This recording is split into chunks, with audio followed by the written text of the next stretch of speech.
আসসালামু আলাইকুম। আজকের ভিডিওটা মূলত পুলিশের বিষয়ে। আমার পুরো সাংবাদিকতার ক্যারিয়ারে আমি জীবনে একবার মনে হয় এই পুলিশের পক্ষে নিউজ করেছি। সেটা হচ্ছে এই যে গেল ঈদ গেল, এই ঈদের মধ্যে পুলিশের পক্ষে একটা নিউজ করেছিলাম। ব্যাপক তেল টেল দিয়েই করেছিলাম। কারণ হচ্ছে পুলিশকে একটু একটু তেল দিয়ে তৈলাক্ত করে তারপরে ভালো একটা পজিশনে আনার জন্য। মানে ধরেন পুলিশের বাংলাদেশ মানে পুলিশ ভাই আপনারা রাগ করেন না, আপনাদের চরিত্রটাই বানানো হয়েছে। এখানে কেউ সৎ থাকলেই তার চাকরি করা কঠিন, অনেক সৎ মানুষ আছেন আপনারা, কিন্তু সংস্থাটা মূলত করাপ্টেড একটা সংস্থা। এখানে মানে অন এভারেজ বলে দেওয়া যায় পুলিশ ঘুষ খায়, এটা বলা যায়।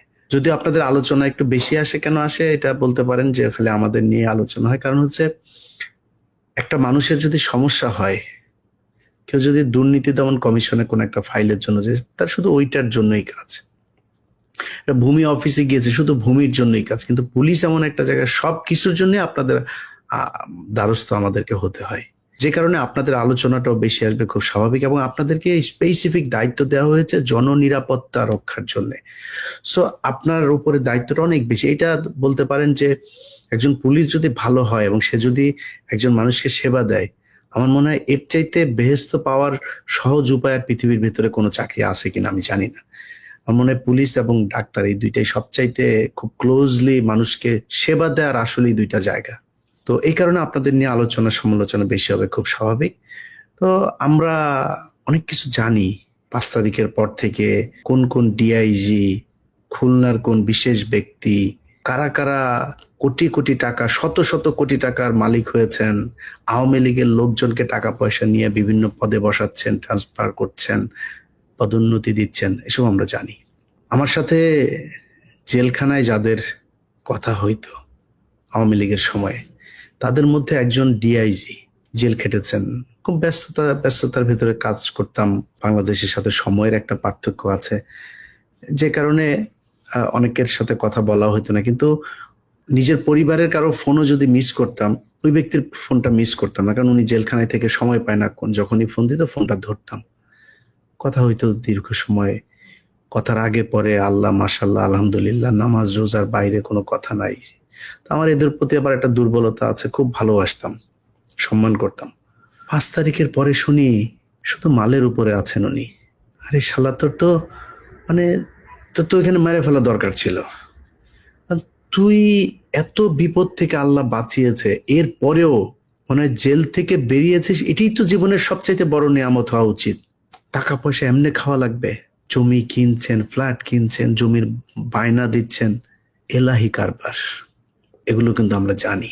আমি যদি এখন ওই পঞ্চগড়ের সীমান্তের থানার একজন বাসিন্দাকে জিজ্ঞেস করি, ভাই 5 তারিখের আগে আর এই যে আজকে 5 তারিখের পরের পুলিশের ভেতরে ঘুষের যে লেনদেন, এটা পরিবর্তন হয়েছে কোনো?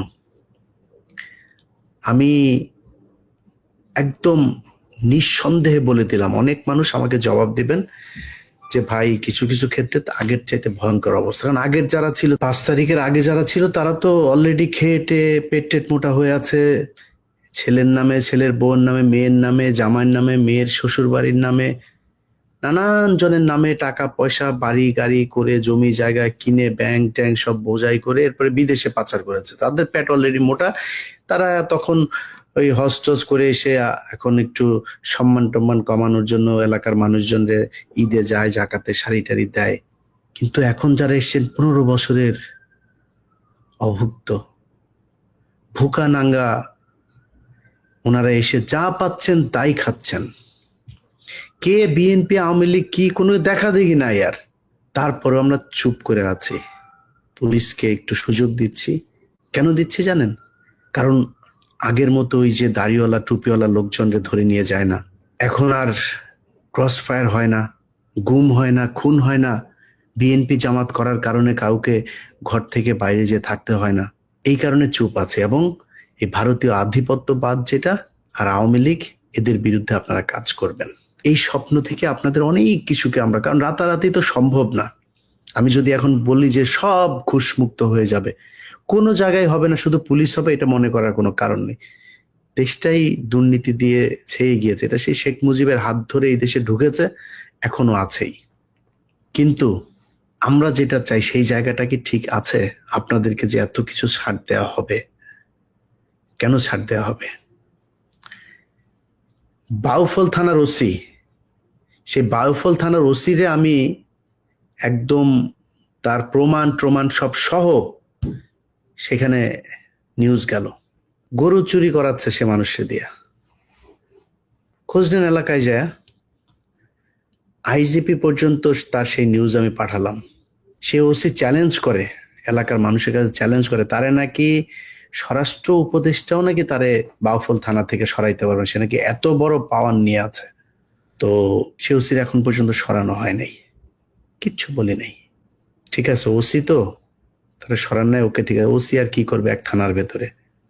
মাসুদ করিম সিটিটিসি, এই সংস্থাটার কাজ হচ্ছে, প্রতিষ্ঠিত হয়েছে মনিরুলের হাত ধরে, জঙ্গি নাটক সাজিয়ে মানুষকে জঙ্গি বানানো আর পৃথিবীর কাছে বাংলাদেশটাকে জঙ্গি রাষ্ট্র হিসাবে পরিচিতি দেয়া। সে মাসুদ করিমকে এনে 5 তারিখের পরে বসানো হলো সিটিটিসি। বেশ কয়েকদিন বলেছি এই মাসুদ করিমের নাম, আজকে হাতে ধরায় তারপরে বলে দেই মাসুদ করিম কে, সেটা আপনারা দেখেন একটু। 3APBN খুলনা, এই যে এই পেজে, এই পেজটা হচ্ছে মাসুদ করিম এই 24-এর যে আন্দোলনের আগেও সে ওইখানে ছিল। 24-এর আগস্টে, জুলাইতে আন্দোলন না, এই মে পর্যন্ত আওয়ামী লীগের বিভিন্ন প্রোগ্রামে ওর আব্বা শেখ মুজিবের প্রতিকৃতিতে ফুল দিতে গিয়েছেন আমার ট্যাক্সের টাকায় চলা ইউনিফর্ম পরে। সেই ব্যক্তি আজকে এসে নিজেকে ডিপ্রাইভড দাবি করেছে, বঞ্চিত দাবি করে তারপরে তিনি সিটিডিসির মতো একটা সংস্থার প্রধান হয়ে তিনি বসে গিয়েছেন। এখন যে ভালো হয়ে গিয়েছেন সেটাও না। প্রথম ওরিয়েন্টেশনে মাসুদ করিম তার অফিসারদেরকে বলেছেন যে এটা মনিরুল স্যারের নিজের হাতে গড়া একটা প্রতিষ্ঠান, আমাদের এর সুনাম ক্ষুণ্ণ রাখতে হবে। সেই সুনাম ক্ষুণ্ণ রাখতে গিয়ে তিনি কি করছেন, একজন অফিসার, তিনি, তাকে আমি পাঠিয়েছিলাম ওই আওয়ামী লীগের বিভিন্ন পেজে, তারপর ওই যে হোয়াটসঅ্যাপ গ্রুপগুলোর ভিতরে তারা ওই যে নাশকতার যে পরিকল্পনা করছে এরকম কয়েকজনের নাম্বার সহ আমি একটা ভিডিও পাঠিয়েছিলাম, ভাই এটা একটু দেখেন। তারা চেয়েছিল একটা অভিযান চালাতে, এই নাম্বারগুলো ধরে ধরে তাদেরকে ধরার জন্য। দেশেই আছে তারা।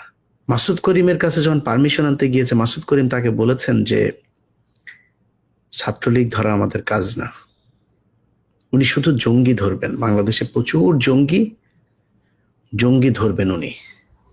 সেই জঙ্গি ধরতে গিয়ে এই গতকালকে ওই উত্তরা থেকে 3-4টা বাচ্চা ছেলেকে ধরে এনেছে, নিরীহ একদম ইনোসেন্ট ছেলে পেলে, মেধাবী ছেলে পেলে, তাদেরকে ধরে এনেছে। এই তালিকা তিনি কোথায় পেয়েছেন? আওয়ামী লীগের সময়ের যে তালিকা, সেই তালিকা দেখে তিনি এখন অভিযান পরিচালনা করছেন।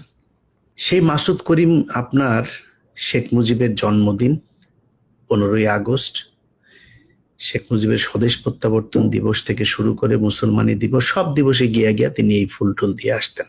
এখানে এসে তিনি এডিসি নাজমুলের কথা, আপনারা বহুল প্রচলিত এই নাম, এডিসি নাজমুলকে তিনি তার দলে রেখেছেন। এরকম আরো বেশ কয়েকজন আওয়ামী ঘেঁষাব অফিসারকে এনেছেন, যারা শেখ হাসিনার সময় বিভিন্ন ধরনের জঙ্গি নাটক সাজানোর ওস্তাদ, এদেরকে তিনি দলে এনেছেন, তাদেরকে নিয়ে এই কাজগুলো করছেন। গত সপ্তাহের একটা ঘটনা, ওইখানে এডিসি ফরহাদ নামে একজন, এই ব্যক্তি আওয়ামী লীগের সময় চাকরি ছেড়ে দিয়ে আমেরিকা চলে এসেছিলেন 2021-22 বা কোনো একটা সময়ে। তাকে পলাতক দেখিয়ে আবার আওয়ামী লীগ, মানে তাদের সরকারি যে অন্য কোনো অভিযোগ নাই, যেহেতু সরকারি যে নিয়ম থাকে, তাকে পলাতক দেখিয়ে তার বিরুদ্ধে আবার মামলা বা বিভাগীয় কিছু একটা করা হয়েছিল। যাই হোক, সেটা আওয়ামী লীগের সময়। 5 তারিখের পরে তাকে আবার পুলিশ থেকে বলা হয়েছে যে তুমি আসো দেশে। সে খুব মেধাবী অফিসার, এখানেও আপনার একটা মোবাইল কোম্পানিতে আইটিতে জব করতো। তো মেধাবী যেহেতু, তাকে বলতো তোমাকে আমাদের দরকার, তুমি এসো। তাকে নিয়ে এই মাসুদ করিমের এখানে নিয়ে দিয়ে আসা হয়েছে। মাসুদ করিম তাকে চায়নি। এখন এই লোকের এখানে গত সপ্তাহে হারুন ইজার গিয়েছিলেন মামলা সংক্রান্ত কথাবার্তা বলতেই। যার পরে সিটিটিসি এবং বাংলাদেশে ইয়েদেরকে নিয়ে যেই অবস্থা আমাদের বোঝানো হয়েছে এতদিন ধরে, যে বাংলাদেশ একটা বিশাল জঙ্গি রাষ্ট্র, এখানকার দাড়ি টুপিওয়ালাদের কাজই হলো খালি বোম বানানো আর মানুষের খালি মারা, এই ধরনের একটা চিত্র তৈরি করা হয়েছিল। তো হারুন ইজাহারকে তো বানানো হয়েছে বিশাল বড় এক জঙ্গি, সে ওইদিকে আরো অনেক আলেমদেরকে এইভাবে কালার করা হয়েছে। তো এই লোকটা শুনেছে এতদিন একটা, কিন্তু ভিতরে যেয়ে দেখে ঘটনা আরেকটা। তো ওর কাছে খুব খারাপ লেগেছে যে আমরা তো এতদিন ধরে জানি আপনি বিশাল বড় এক সন্ত্রাসী, এই তাহলে ঘটনা। তো সে ওনার সাথে আবার একটা ছবি তুলেছে, ছবি তুলে সেটা পোস্ট করেছেন ফেসবুকে। সেই পোস্ট আবার নিয়ে মোহাম্মদ আলী আরাফাত, ওই যে হিরো আলমের কাছে যিনি হেরেছিলেন, সেই মোহাম্মদ আলী আরাফাত, শমী কায়সারের 6 নম্বর স্বামী, তিনি গিয়ে করলেন কি, টুইটারে তিনি পোস্ট করলেন। টুইট করার পরে সেইটার প্রেক্ষিতে এই যে মাসুদ করিমের ওস্তাদ মোহাম্মদ আলী, মাসুদ করিম তার ওই পোস্টের কারণে তিনি কারণ দেখিয়েছেন যে আমেরিকান এমবেসি নাকি বিশাল অ্যাকশনে যাবে এরকম কিছু করার কারণে, কারণ দেখিয়ে তিনি সেই এডিসি ফরহাদকে এখান থেকে সরিয়ে দিয়েছেন। অথচ সেই এডিসি ফরহাদ এই জুলাই আগস্টের আন্দোলনের সময় সে ছাত্রদের পক্ষে ফেসবুকে পোস্ট করত। সে 5 তারিখে প্রথম মনিরুল পালিয়ে যাওয়ার তথ্য দিয়ে তার ফেসবুকে পোস্ট করে, এখানে আছে সেই পোস্ট। সেই ব্যক্তিকে তিনি সিরাজগঞ্জে বদলি করেছেন। এই হচ্ছে মাসুদ করিম। আমরা পুলিশের ভেতরে এত আলোচনায় আজকে আর গেলাম না, শুধু একটুখানি আপনাদেরকে বলে যেতে চাই, পুলিশের আইজিপি, কমিশনার থেকে শুরু করে যারা যারা আছেন, যেই ডিআইজিদের কথা বললাম, কাদের কথা বলেছি আপনারা নিশ্চয়ই জানেন, আমরা এখন আর নাম বলতে চাই না। এইসব অফিসার আওয়ামী লীগ, ভারত, প্রথম আলো, ডেইলি স্টার, জঙ্গি নাটক সাজানোর সাথে যারা জড়িত, আওয়ামী লীগের সময় যারা ডিএমপিতে নানান ধরনের নাশকতার কথা বলে বিএনপি জামায়াতের উপর স্টিম রোলার চালিয়েছে, তাদের ব্যাপারে খুব দ্রুত পদক্ষেপ নিতে হবে। যদি না নেন, আপনার এই চেয়ার কিন্তু বেশি দিনের না। আপনারা যারা এখন চেয়ারে এসে বসেছেন তারা কয়দিন পরে থাকবেন না। আপনাদেরকে আজকে বলছি, আমি আইজিপিকে পর্যন্ত এই বিষয়গুলো জানিয়েছি। ওনাদের মনে হচ্ছে যেন সুরসুরি লাগে, চুলকাইলে সুরসুরি লাগে, খুব একটা টের পায় না আসলে সুরসুরিটা দিচ্ছে কোত্থেকে। কয়দিন পরে কিছু করার থাকবে না, না মাসুদ করিমরে সরাইতে পারবেন, না আমারে কিছু করতে পারবেন। মান সম্মান নিয়ে থাকতে দিব না সমাজে। আমরা অনেক কিছু মেনে নিচ্ছি, মেনে নিব, কিন্তু এই জায়গায় ঠিক হইতে হবে। আওয়ামী লীগের লোকজনরে পুলিশে এত লোক বিএনপির কোত্থেকে আসলো? আমরা তো 4 তারিখেও তো আমার শেষ ভিডিও ছিল যে যারা আজ পর্যন্ত, এখনো পর্যন্ত আপনাদের সময় আছে সরকারি অফিসে সচিব নাকি সবই নাকি এখন বিএনপি আর জামাত। আরে এত বিএনপি জামাত থাকতে আপনারা একজন তো সরলেন না, পর থেকে সরে আসতেন। এত বড় হত্যাকাণ্ড চলছে এই দেশের, রিক্সাওয়ালা পর্যন্ত পাশে এসে দাঁড়িয়েছে, গার্মেন্টস এর কর্মী রাস্তায় পাশে এসে দাঁড়িয়েছে, বস্তির মানুষ এসে রাস্তায় দাঁড়িয়েছে ছাত্রদের পক্ষে। আপনারা কেউ গিয়ে তো দাঁড়ালে একজন মানুষও তো যান নাই। আমরা যে এত বলা বলি করেছি যে আপনারা যারা সরকারের বিরুদ্ধে আছেন আপনারা জনগণের কাতারে এসে দাঁড়ান, একজনও আসলেন না। 6 তারিখে সব সচিবালয় পুরা বিএনপি আর জামাতে ভরা। এত বিএনপি জামাত দেশে ছিল, এত পুলিশ অফিসার দেশে ছিল। আমরা তো জানি এই যে পুলিশের যে এসপি যে বিসিএস নিয়োগ দেয়, 14 গোষ্ঠী হিসাব করে তারপর আপনাদেরকে নিয়েছে। আপনারা আওয়ামী লীগ করতেন, এদেরকে সরানো উচিত। প্রচুর লোক আছে বেকার দেশে, গেল কয়েকটা বিশেষ, সব কটারে বাদ দিয়ে দেওয়া দরকার। আমার পরিচিত যা হইলো তারা বাদ দিয়ে দেওয়া উচিত। আপনি চাকরি পাইলেন কেমনে? এগুলোর বাদ দেন। বিশেষ করে যেগুলি এমপির কাছ থেকে ওই যে এনেছে, ফর্ম এনেছে, যে আমি তাকে ব্যক্তিগতভাবে চিনি, সে আমার ছাত্রলীগের সক্রিয় একজন কর্মী, আমি তার কামনা করি, যে একটা দেয় না প্রত্যয়ন পত্র, এগুলো এনে যারা চাকরিতে সব কটা এখানে, কেন ও নিজে স্বীকার করেছে ও ছাত্রলীগ করে, ও চাকরির সময় লিখিত দিয়েও চাকরিতে ঢুকেছে। আপনি এত হইলেন কেমনে? ইরা আছে, আহত পরিবারের সদস্য আছে, পুলিশে ঢুকান। গত কয়েক বছর ধরে সেই ভিপি নূর থেকে শুরু করে এই পর্যন্ত যারা এই কোটা সংস্কার আন্দোলন করেছে, কারোরে কোথাও চাকরি দেয় নাই। শুধু এই কারণে আপনার বিসিএস টিকেছে, বিভিন্ন ভাইবা পরীক্ষায় টিকেছে, তারপরে পুলিশ ভেরিফিকেশনে গিয়ে তাদের চাকরি হয় নাই। শুধু এই কারণে ওদের এখানে চাকরিতে দেন। নিহত হয়েছে যে পরিবার, তাদের পরিবার থেকে এসে পুলিশে দেন। এরা কোনোদিন বিট্রে করবে না। অতএব আমি মনে করি এটা অনেক বড় দায়িত্ব হয়ে যায় যদি নাও করেন। যারা আওয়ামী লীগের আছে আমরা কিন্তু খোঁজ খবর নিয়ে পাইয়া যাব, আপনার না চাইলেও চলে আসবে আমাদের কাছে। যদি এদেরকে খুব দ্রুত গতিতে অ্যাকশন এদের বিরুদ্ধে না নেওয়া হয়, আমি নাম ধরে ধরেই বললাম, আইজিপি থেকে শুরু করে যারা যারা আছেন এগুলোর সাথে, ছাত্রদের হত্যা মামলা, সেই মামলারে আপনারা আইসা বলেন আপনাদের ঊর্ধ্বতন কর্তৃপক্ষের ছাড়া ধরা যাবে না। 2 দিন আগে ওসি এই ডিএমপি কমিশনার সাহেব একটা নির্দেশনা দিয়েছেন ওসিদেরকে যে এখন থেকে হত্যা মামলার আসামিদেরকে ধরার জন্য ওসিরা দায়িত্ব পালন করতে পারবে, কারো পারমিশন লাগবে না। এই আওয়ামী লীগের ইদানিং মিছিল টিছিল শুরু হওয়ার পরে এই দায়িত্ব দিয়েছেন, এই 2 দিন আগের সিদ্ধান্ত এটা।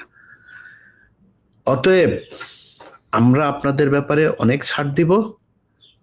আমাদের এই যে দাবি 5 তারিখের আগে থেকে এখন পর্যন্ত ওই জায়গাতে আছে, আমাদের কোনো দয়া করা লাগবে না, আনুকূল্যতা দেখাইতে হবে না। আপনার কাছে ভাই চাকরি চাইতেও যাই নাই, বললাম যে গ্রামের গরিব মানুষ আছে, ভাই একটা চাকরি নিয়ে দে, মনে করে আমি মনে হয় বিশাল প্রভাবশালী বললেই মনে হয় চাকরি হয়ে যাবে। আমি তো এই ধান্দাবাজি করি না, কিন্তু মানুষের উপকার করা দরকার। তারপরে আপনাদের কাছে যাই না যে ভাই ওর একটা চাকরি নিয়ে দেন, কিন্তু আপনারা ক্রিম খাবেন, টাকা পয়সা জমাবেন, আওয়ামী লীগের লোকজনের নিয়ে ঘর সংসার করবেন, কিছু বলবো না, এটা মনে করার কোনো কারণ নেই। পুলিশে যখন ধরা শুরু করবো না, চোখে মুখে অন্ধকার দেখবেন। ভালোই ভালোই আওয়ামী লীগের হত্যা মামলার আসামি যেগুলো আছে এগুলো ধরেন। আইন মন্ত্রণালয় গতকালকে আইন পাশ করেছে, আইন মন্ত্রণালয়েও হত্যা মামলার আসামিরা তাদের এই মামলা থেকে তাদের নাম প্রত্যাহারের আবেদন করতে পারবে। আসিফ নজরুল গতকালকে নিয়ম করেছে। পুলিশকে বলবো, যদি নাকি আপনার এলাকার আওয়ামী লীগের এই লোকজনের না ধরেন, পুলিশের ঊর্ধ্বতন যারা আছেন তারা যদি এই আওয়ামী লীগের লোকজনরা এখান থেকে না সরান, তাহলে আপনাদের বিরুদ্ধে কিন্তু আমরা দাঁড়াবো। যদি শান্তিতে থাকতে পারেন থাকেন, দেখা যাক কারা কত শান্তিতে থাকতে পারে। আল্লাহ হাফেজ।